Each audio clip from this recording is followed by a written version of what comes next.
Quando os europeus chegaram aqui no começo do século XVI, o Brasil não existia.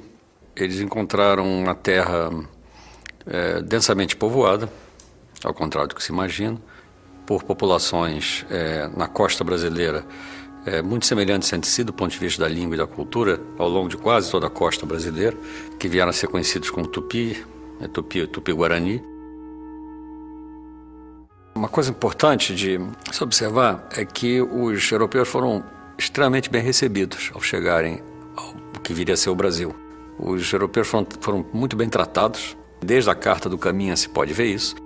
Foi à medida em que eles foram se revelando sua verdadeira face, isto é, de uma civilização movida pela cobiça, pela violência, né, e pelo desprezo pelo outro, eles foram começando a ser tratados como, digamos, mereciam, e foram começando a entrar na categoria de inimigos. E aí começaram a ser também capturados e eventualmente executados e devorados cerimonialmente. Mas nunca foram os inimigos prediletos dos índios. Os inimigos prediletos dos índios eram outros índios. Os europeus estavam ou muito abaixo ou muito fora do sistema, digamos, da humanidade verdadeira definida pelos índios.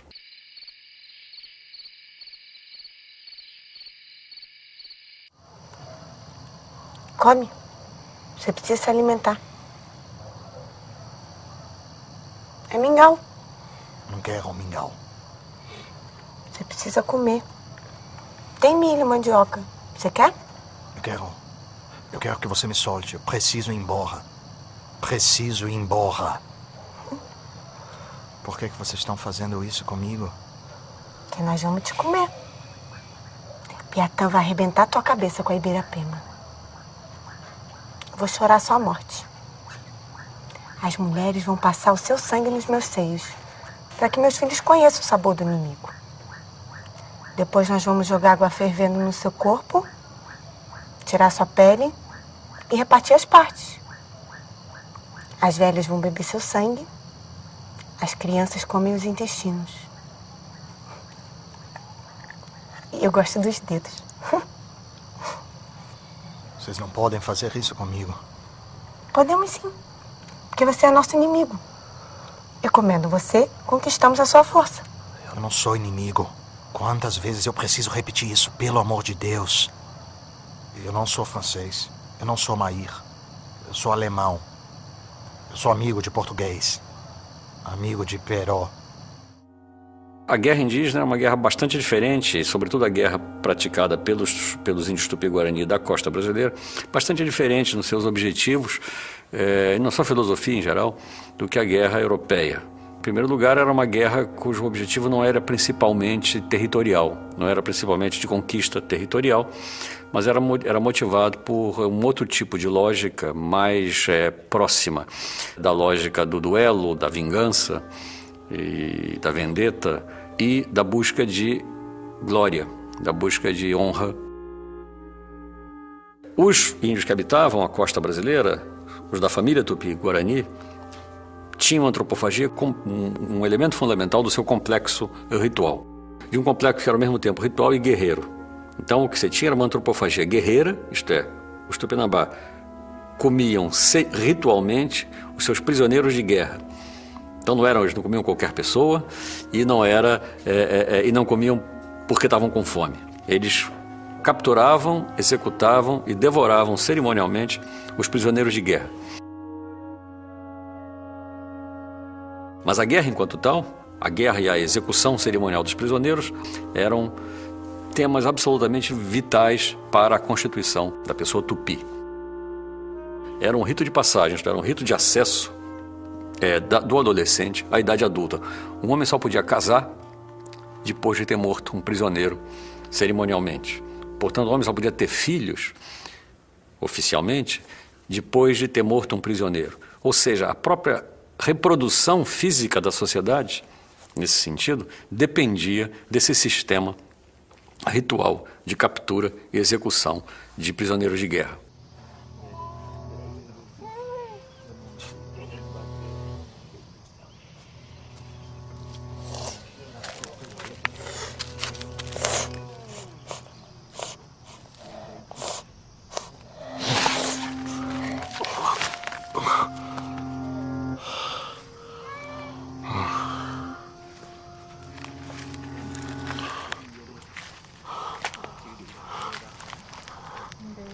Um cristão. Um cristão! Obrigado, meu Deus. Obrigado por mandar um cristão para me salvar desses infiéis. Por esse milagre eu te agradeço.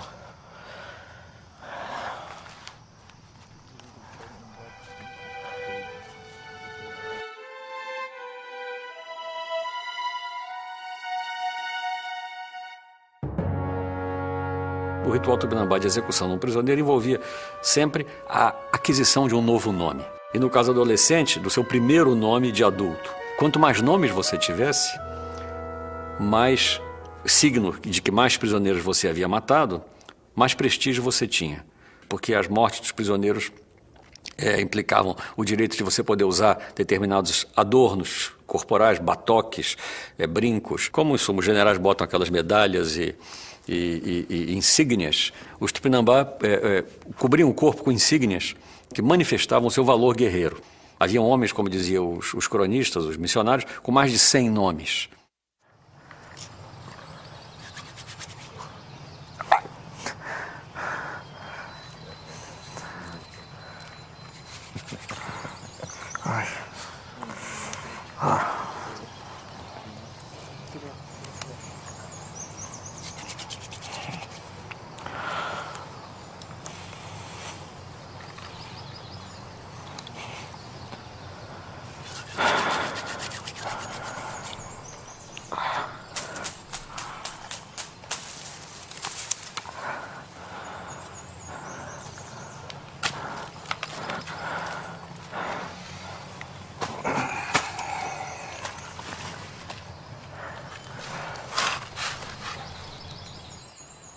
Sou Pero Dias, de Lisboa.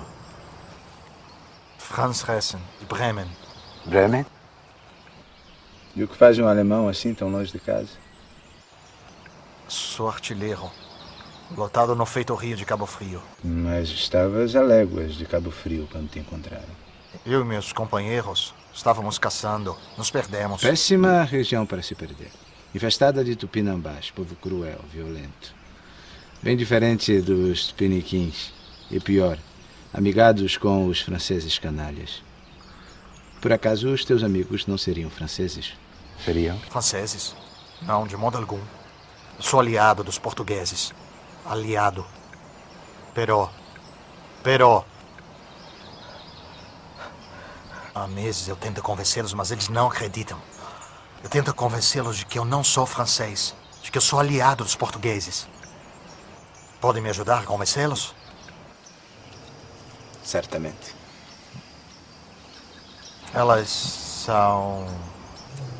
Minhas mulheres. Há quanto tempo está entre os selvagens? 8 anos. Pouco mais ou menos. E o que veio fazer nessas terras? Culpa do amor. Apaixonei-me por uma bela e pura jovem em Lisboa. Pouco tempo depois nos casamos. O problema é que eu já era casado, então fui condenado ao degredo, bigamia. Mas entre as selvagens encontrei o que tanto buscava. Preciso de ajuda. Direi a eles que és um aliado. Deus seja louvado. O objetivo principal da guerra era a captura de prisioneiros, que eram trazidos vivos para a aldeia, dos captores. E ali eles ficavam um certo tempo. Eles eram bem tratados, esse é um ponto fundamental. Eles eram trazidos para a aldeia e uma vez ali, eles eram adotados, digamos, pelo grupo, a tal ponto que muitas vezes lhe era dada uma esposa, ou melhor dizendo, uma mulher que na verdade tomava conta dele, tanto quanto era uma esposa com quem ele dormia, junto com quem ele trabalhava, era também alguém que na verdade o vigiava. O ponto fundamental é que os índios de fato eram antropófagos, eles faziam questão de que o que eles estavam comendo fosse gente, e não como fosse um animal, coisa qualquer, como nós tendemos a imaginar o inimigo como menos que humano, como alguma coisa que no fundo não é humana, né? Nós precisamos dizer, ele não é gente para poder matá-lo, né? Os índios, ao contrário, faziam questão de transformá-lo em gente o máximo possível para poder matá-lo. Ou seja, havia era uma outra lógica, uma lógica muito mais, talvez mais complexa do que a nossa.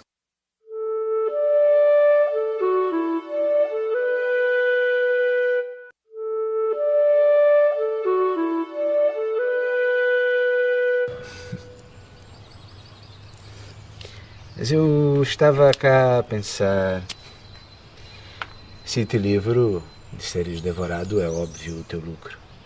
Mas o que eu ganho com isso? Deus há de te recompensar por ter ajudado um cristão. Deus não tem influência por estas terras. Tire-me daqui e eu te levo de volta a terras civilizadas. Não desejaria retornar a Portugal? Olha bem, parece a ti que não me agrada a vida que levo? Isto aqui é o verdadeiro paraíso na terra. E sem falar do clima. Nem quente, nem frio. É perfeito. Peço ao Quanti será tua. Eu te faço um homem rico. Sabes quem é rico por estas terras? Aquele que tem muitas penas de pássaros. E no mais, toda a expedição portuguesa que por cá atraca pede o meu ajutório. Tenho mão de obra farta para carregar o pau-brasil e muito mais. Queres uma anta? Te consigo por 2 tesouras. 30 patos custam 2 espelhos e 5 anzóis. Preferes galinha? Te consigo 100 por 30 cunhas e 10 facas. Mel. Mel é barato. 25 cabaças de mel em favo custam 30 cunhas e 10 facas. Os nativos ficam felizes com as miudezas e eu ganho bem. Muito bem. De modo que precisarias me oferecer uma fortuna para valer a pena. Pois eu ofereço. Eu ofereço. Eu tenho fortunas imensas. Incalculáveis.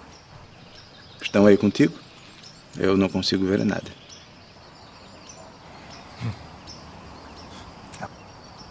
A verdade é que eu não trabalho na feitoria de Cabo Frio. Eu estou numa expedição portuguesa. Patrulhamos a costa em busca de franceses. A nau está atracada ao norte. Meus companheiros podem te pagar. Uma expedição portuguesa a esta época? Acaso estás embarcado na nau de Diogo de Souza? Isso. Diogo de Souza. Meu velho e bom amigo Diogo de Souza. Por que não me dissestes logo? Uma expedição sigilosa. Temi. O velho Diogo e os seus mistérios. E pelo visto segues o mesmo. O mesmo. A nau está atracada ao norte. Se quiser, podemos ir ter com ele agora mesmo. Não é melhor antes resolver a tua situação com a tribo? Falarei com o Burubixaba e logo estarás livre.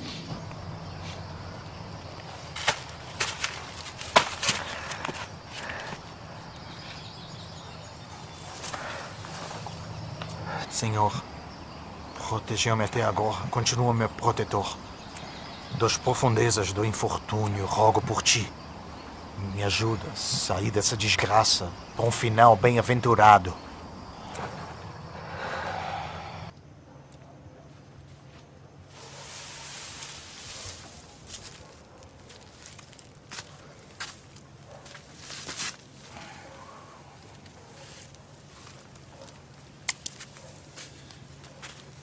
Então, Peró ou Mai? Mai. É francês, com certeza podem comê-lo. Sugiro que façam rápido. O ferimento dele parece bastante grave. Está cheirando mal e com um aspecto pavoroso. Ele pode perder esta perna ou nem estar vivo amanhã.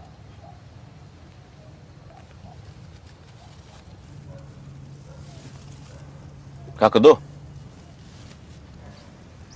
O prisioneiro era, como eu disse, humanizado, socializado, naturalizado dentro do grupo, casava, tinha filhos, eventualmente, com essa mulher que cuidava dele.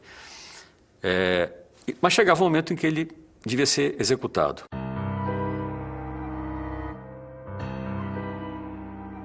nos dias que precediam o ritual, ele era progressivamente, de maneira muito meticulosa e elaborada do ponto de vista simbólico, ele era retransformado em inimigo. Ele perdia os signos de sua socialidade, naturalidade dentro do grupo dos captores e a sociedade progressivamente o reinimizava. De modo que quando ele chegava na praça pública para o dia da execução, ele tinha se retransformado num inimigo completo. Quem matava o cativo era sempre um homem.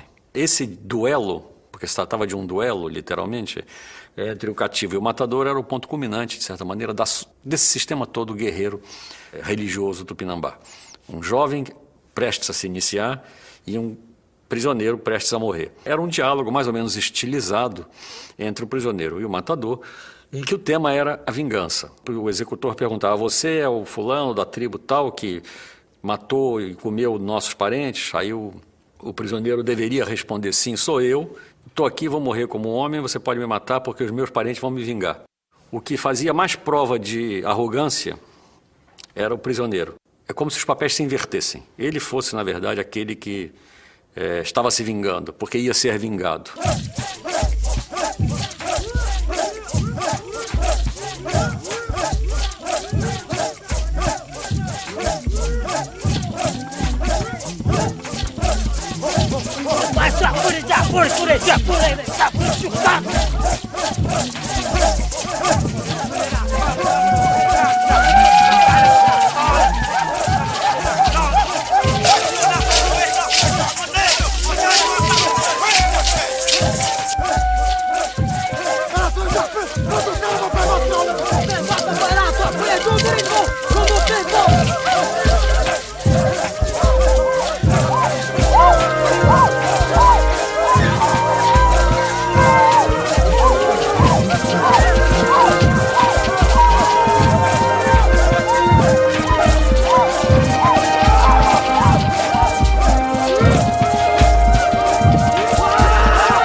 Assim que o prisioneiro era morto, o executor não só não comia do prisioneiro, porque o prisioneiro era em seguida, assim que o prisioneiro morria, ele era entregue às mulheres que o iam, como se diz, esquartejar, cortar, preparar, cozinhar e dar para os convidados comerem, né?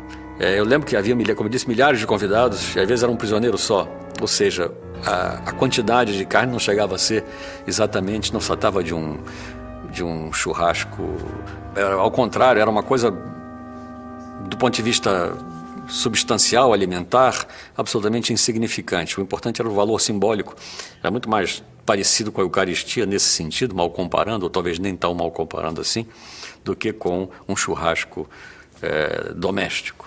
A ideia de que esse processo deveria ser interminável, né? Porque a sociedade toda se movia, andava em torno dessa cerimônia, né? É ela que fazia o tempo, de certa maneira, andar para frente. Eu precisava matar um inimigo para poder ter filhos, meus filhos que vão me vingar quando eu for morto na guerra, e assim o processo ia andando. Você prometeu que ia me salvar. Meu grande amigo Diogo de Souza morreu faz 3 anos. Eu vou morrer, mas os meus aliados vão vir me vingar. Os franceses e os tupinambás vão matar e devorar cada um de vocês!